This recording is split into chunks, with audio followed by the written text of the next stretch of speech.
Hello, old lady in the mud house.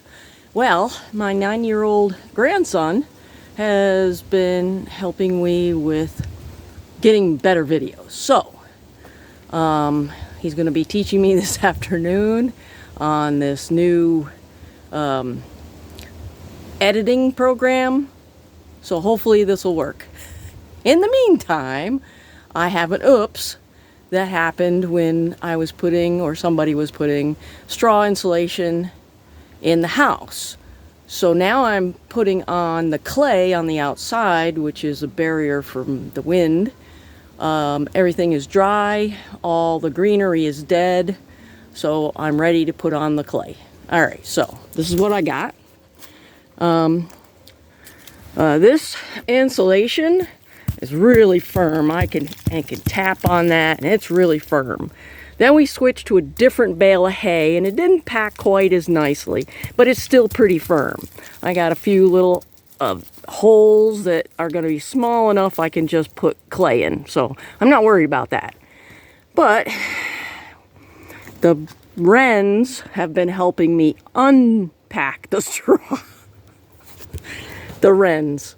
They're so much fun. They're very brave, they're so tiny, and they impress me every day.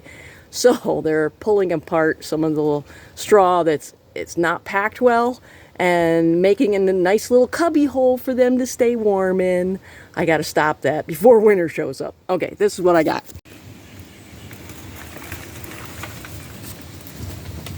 And this is what a wren does when you don't finish. Dug a nice little hole in there. I'm sure he's nice and warm. Yep. I was coming along here putting on the clay, and it's still, I'm just putting on a very thin layer. I didn't even spray. In between layers of clay, you have to spray it with water so that the underneath layer will bond with the next one that you put on. Okay, so I was coming across here and I pushed my hand here and it's just, it wasn't very much packed. So this is what I have to do with it. Alright, so I have my clay here. Thick.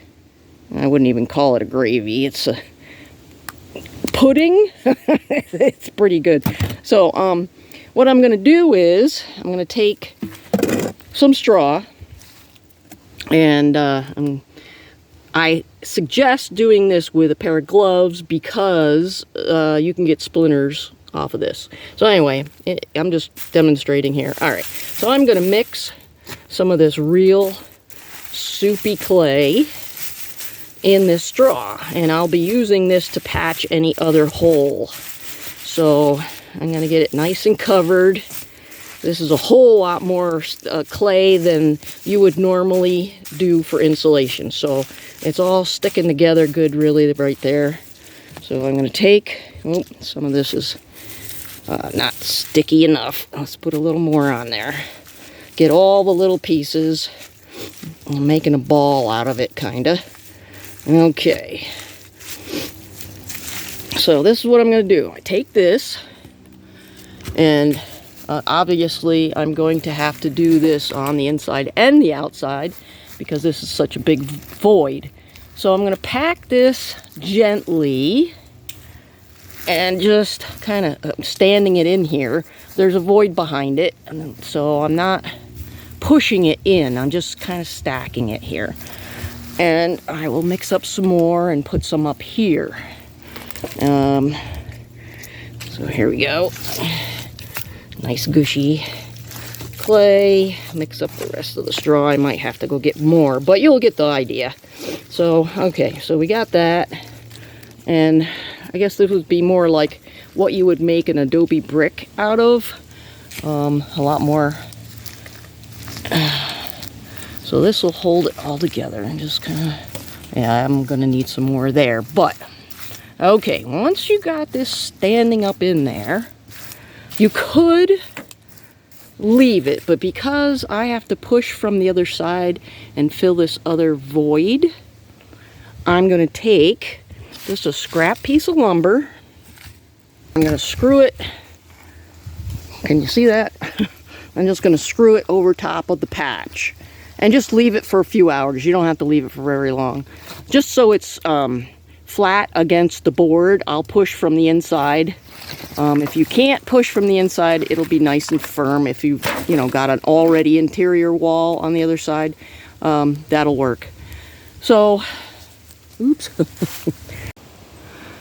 All right, maybe it took me an hour to finish putting the sheeting, if that's what you want to call it, my first layer of clay on the wall. And so this has maybe been on, because I had some of it done already, maybe 45 minutes or so.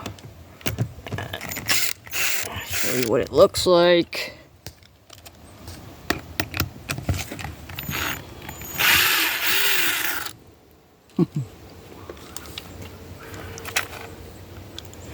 Mud's a little sticky. I went inside and pushed the fresh mud onto it. So there you go. Other than a little bit of straw sticking out from the edges, it doesn't look much different than the rest of it. And it'll dry just as hard. So there you go. Well, I hope you got some help out of that. And this is the time of year where the trees are losing all their leaves, and I want to keep the cold air outside. So I got a little bit more insulation to do, but it's just a small amount. And the thin first layer of clay just kind of seals everything, and then the birds won't mess with it. And I'll come back during warmer days because I don't want it to freeze and break off.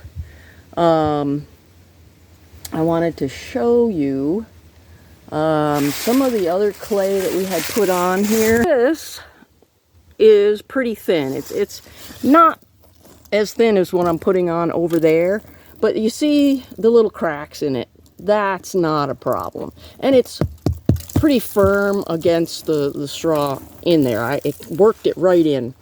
This over next to it, this is a little too thick and the cracks are bigger, but it's pretty firm, so I'm not going to worry about it. The next layer is going to have some sand in it and some straw to keep the cracks from forming. Another thing I wanted to mention, clay does not stick to wood. So these are two pieces side by side. So this is a pretty good, I don't know, it's probably 2.5, nah, it's probably closer to 3 inches. You do want to put that metal lath that I've showed you in other videos right now. So I may have to chip off some of that and put that metal lath in there so it holds really good. A 2x4 isn't, you can use the straw to branch over to the other piece and it'll hold together, but any bigger than that, I definitely have to come back and put the metal lath on. Alright, well, I hope that was helpful. Oopses are always good on somebody else's dime, so hopefully you can avoid that, but I did not find very many of those. There was a few small ones, but that one was really probably like 7 inches tall, and that whole section just never got any in it. It was a tight spot to try to pack, so that's probably why it happened that way. But it's an easy fix, not a big deal. All right, hope you have a great day.